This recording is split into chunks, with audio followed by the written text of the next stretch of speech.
We see our Palestinian brothers and sisters. They are tortured and persecuted. Why are they bearing it with patience? Allah subhanahu wa ta'ala is giving respite to the oppressors. But a painful punishment awaits for those people who are oppressing our Palestinian brothers and sisters.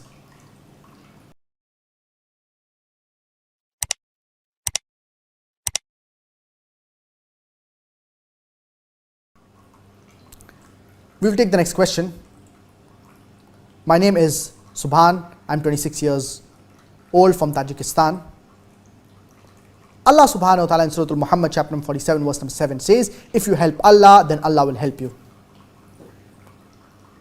Allah subhanahu wa ta'ala does not require our help. So why in this verse of the glorious Quran it is mentioned, if you help Allah subhanahu wa ta'ala, then Allah will help you? Please answer my question.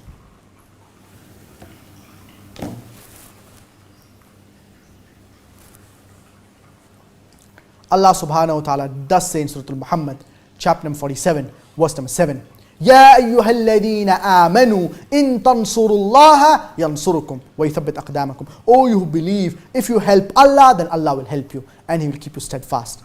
Now in order to understand this verse, we need to look at the context. We need to read from Surah Al-Muhammad chapter number 47 verse number 4.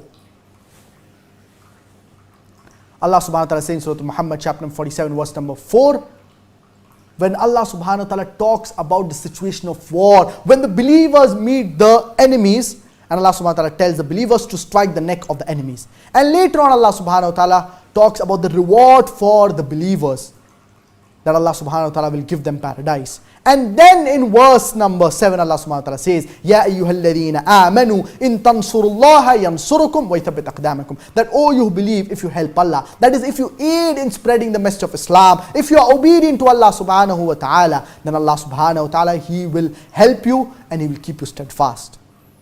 When Allah subhanahu wa ta'ala says in this verse of the glorious Quran that oh, you believe, if you help Allah, what does it mean? It means that if you are obedient to Allah subhanahu wa ta'ala, if you obey the commandments of Allah subhanahu wa ta'ala, if you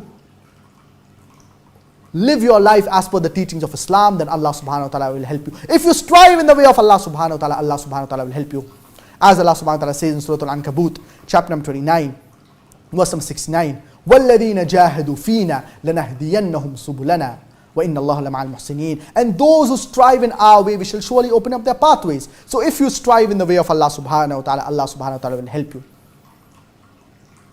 And Allah subhanahu wa ta'ala does not require the help of anyone. He is self-sufficient.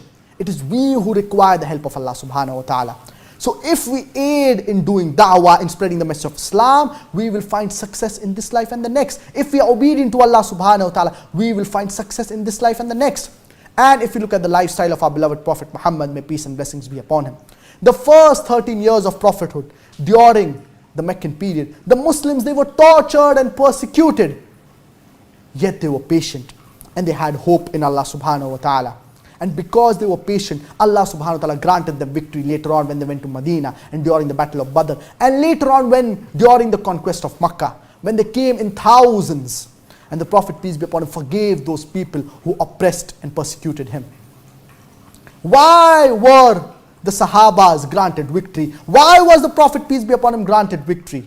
Because he was patient. He was steadfast. He did not lose hope in the mercy of Allah subhanahu wa ta'ala. The Sahaba, they were patient and it paid off and they were granted with victory. They were blessed with victory. We see our Palestinian brothers and sisters. They are tortured and persecuted. Why are they bearing it with patience? Why are they so strong and brave? Because they know that the life of this world, it is only temporary. But the home of the hereafter, it is everlasting and it is eternal. Allah subhanahu wa ta'ala has chosen these human beings to protect Masjid al-Aqsa and to stand up firmly against oppression, against injustice. And inshallah, they will be granted with victory. Ala inna nasrallahi qareeb. Verily the victory of Allah subhanahu wa ta'ala, it is near. And Allah subhanahu wa ta'ala says in the glorious Quran, وَلَا تَحْسَبَنَّ اللَّهَ غَافِلًا عَمَّا يَعْمَلُ الظَّالِمُونَ إِنَّمَا يُؤَخِّرُهُمْ لِيَوْمٍ تَشْخَصُ فِيهِ الْأَبْصَارِ. And do not think that Allah subhanahu wa ta'ala does not know what the transgressors and oppressors are doing. But Allah subhanahu wa ta'ala delays their punishment for a day when they will see, when their faces will be in horror. Allah subhanahu wa ta'ala is giving respite to the oppressors. But a painful punishment awaits for those people who are oppressing our Palestinian brothers and sisters.